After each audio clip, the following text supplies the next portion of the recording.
Genesis chapter 44, verse 6. When he overtook them, he spoke to them these words. The servant, and he spoke to them the words that Joseph told him, like, what evil have you done doing this? You have done evil in doing this. Yes, they have done evil in selling Joseph into slavery. Right? In this case, they're innocent. But that thing they did years ago, in that they did evil. They need to understand that they did evil. Verse 7, they said to him, why does the Lord speak such words as these? Far be it from your servants to do such a thing. So they were shocked. I mean, but it happened to fall to them that they found the money in the bags. They could have known that maybe that was part of the plan the whole time. But seemingly they were not thinking of that. Seemingly they just like, we are innocent. We are innocent. We didn't do anything wrong. Yeah, you haven't done anything wrong. You sold Joseph into slavery. You have done wrong. Okay, now in this case, yes. But Joseph is trying to point to the wrong they did there. Ultimately, that they will think more about this. Okay, so since according to them, they could not do anything wrong in this case, they had no problem. Like Jacob had no problem in having Laban go through all the stuff. Verse 8, behold the money that we found in the mouths of the sacks we brought back to you from the land of Canaan. How then could we steal silver or gold from your Lord's house? So they remind the servant that the money we found the previous time we found this, right, we did bring it back to you. So, I mean, we're not going to take, I don't know, on the one hand, maybe that is a plan. The previous time it happened to you, now this time you did it again, okay? And now you got more back, and that was all, maybe your whole plan. Now, okay, they're not saying this. This is now, you did because I expected you to do that kind of idea, okay? So, they just think they're innocent, and the innocence proven by the fact that the previous time this happened, they brought the money back. So since they acted this way, then they won't steal anything. They're not going to take a silver cup.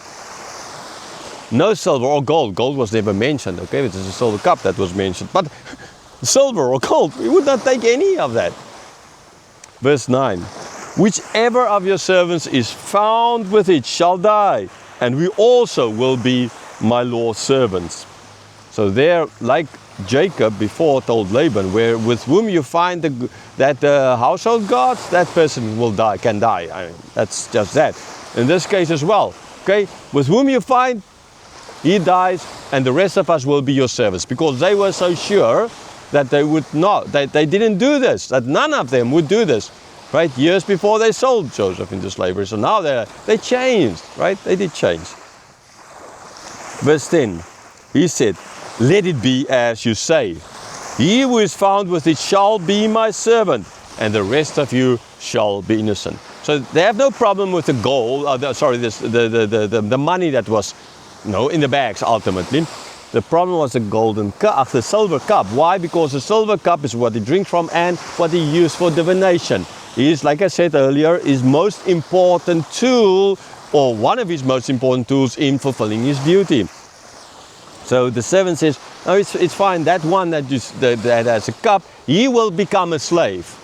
The rest of you, innocent, you can go home.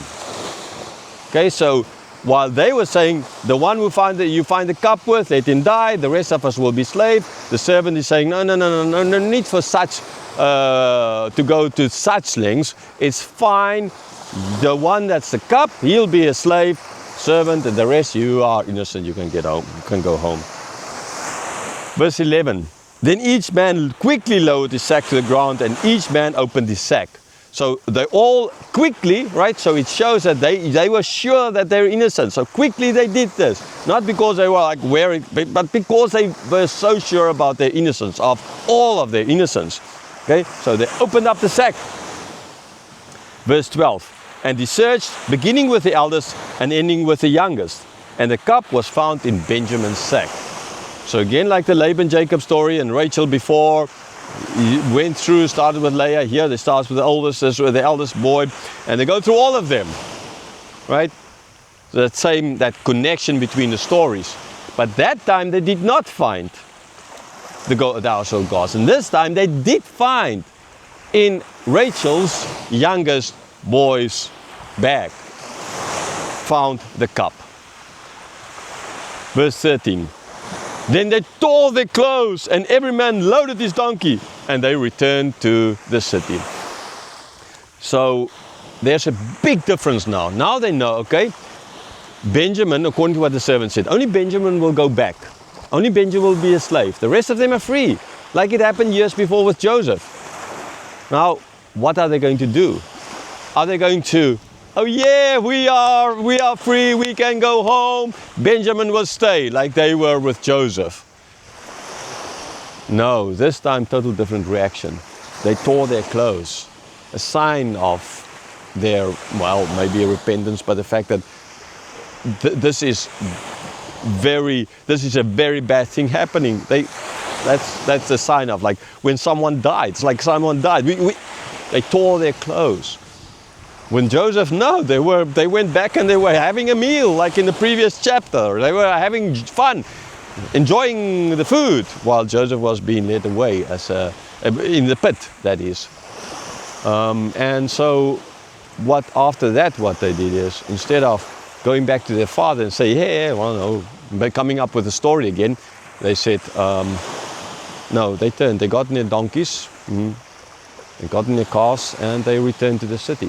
They were not going to just this time let Benjamin be sold into slavery. They were going to fight for him. They changed, unlike they did their years before for Joseph.